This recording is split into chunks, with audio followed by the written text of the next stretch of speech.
Analysis of Microsoft Teams using forensic science. So I have here table of contents. Of course, the introduction, strength and weakness, opportunities, threats, and action plan. So let's start discussion. So before I start my introduction, in terms of needs assessment, I conducted a focus group discussion with my co-teacher during the time they are teaching year 2020 dahil po sa pandemic. Na we all know that during pandemic, we have no choice but to use online platform as a form of as a mode of teaching. No, lahat tayo nag-online. Yung ibang bata nga nag-modular, yung mga papers lang na binibigay ni teacher then sasagutin. So sa mga college students naman, it is more on online classes. So we have no choice back then. So whether you like it or not, kailangan mong matutunan yung paggamit ng learning management system. As for us, ang ginagamit po namin is the Microsoft Teams. So bago ginagamit sa amin ng Microsoft Teams, we're using Google Classroom, we're using Zoom, or at the same time we're uploading videos sa yung mga yung mga kaklase ko, sabi nila they are uploading videos on their YouTube channel para anytime pwedeng ma-access ng estudyante. So let's start. So as per introduction, in a rapid evolving landscape of higher education, digital platforms have become essential tools for delivering quality instruction across discipline. One platform, Microsoft Teams, has emerged as a leading solution for visual learning and collaboration. In the context of forensic science education and criminal justice, the use of Microsoft Teams offers both opportunities and challenges. Forensic science as a field deeply rooted in scientific analysis, legal procedure, and collaborative investigation requires an educational approach that integrates theoretical knowledge and practical skills. Practical skills in terms of laboratory. Microsoft Teams can serve as central hub of communication, document sharing, visual meetings, and interdisciplinary collaboration. Key components in criminal justice education, however, its effectiveness in replicating hands-on investigative nature of forensic training remains critical point for evaluation. The SWOT analysis aims to explore the strength, of course, the weakness, and the opportunities and threats of integrating Microsoft Teams in the teaching of forensic science. By examining this dimension, educators and institutions can make informed decisions on how best to leverage the platform to enhance learning outcomes while addressing its limitation in context of criminal justice education. So here we have benefits of MS Teams. Unang-una, schedule and meetings and scheduling tools, digital transformation, then Microsoft integration, video calling, security, quick questions, and then increased productivity, enhanced communication, and user enablement through boots. So here are the 9 benefits of Microsoft Teams. So here we will be discussing the strength. In terms of strength of the MS Teams, so we have collaborative case analysis, enables teamwork simulating real-world interagency collaboration. Because of the digital platform or online platform, we can collaborate and at the same time work as a team simultaneously. No? As for me, mas okay siya because nagiging in terms of teamwork, kahit magkakalayo kayo ng lugar, you can collaborate and you can do your work simultaneously. The next one, Central Learning Hub. In terms of Central Learning Hub, it is a single platform for lectures, legal documents, and case files. So lahat ng documents, case file, video, assignments, activities, exam, quizzes, and even the attendance of the students have this central case file. So mas madali na for us teacher to see the attendances those students who navigate the assignment or the score of the students or the students who submitted their activities. Okay. Next one, real-time communication supports active discussion of forensic and legal topics. Of course, real-time communication just as using a Zoom, using Google Classroom. As for us, we're using MS Teams. And the next one, support documentation, facilitate report writing using Word and OneNote. And the next one, lecture recording, of course, allows playback. Pwedeng panoorin ng paulit-ulit yung mga activity or yung mga complex forensic topics. And the next one, record lectures that students can replay anytime. In terms of recording lectures, it is very easy. I-record mo lang siya, the students can play it back. So, mas madali siyang panoorin ng ulit-ulit para at least the students have the opportunity to play it back. Ano ba yung na-discuss ni teacher or what. Okay? Next one, learning while convenience at their home, because this is one of the advantage of online platform or digital platform using learning management systems such as MS Teams. Now, at your convenience of your home, you can work at the same time. You're at home. No? You don't need to go out, magbihis, mamasahe, mag-commute, going to school. No, hindi na, you're not wasting your time on commuting. You can do it at home immediately.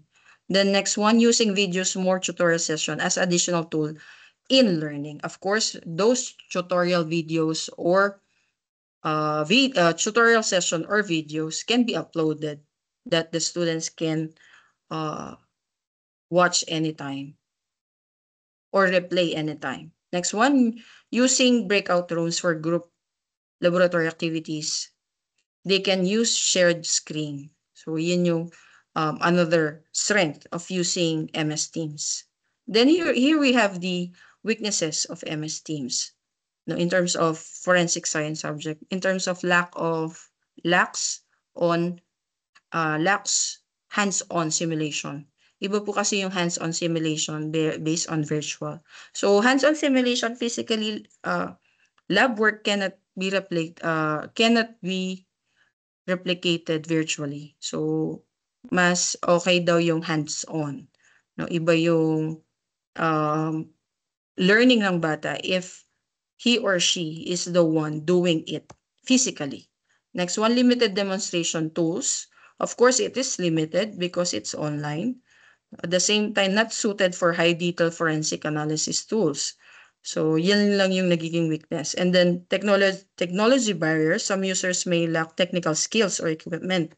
No? Because you're at home, there are certain equipment na hindi mo talaga pwedeng nawala talaga sa bahay. So, tendency, you just upload a video na kung saan you can use it in terms of classroom discussion.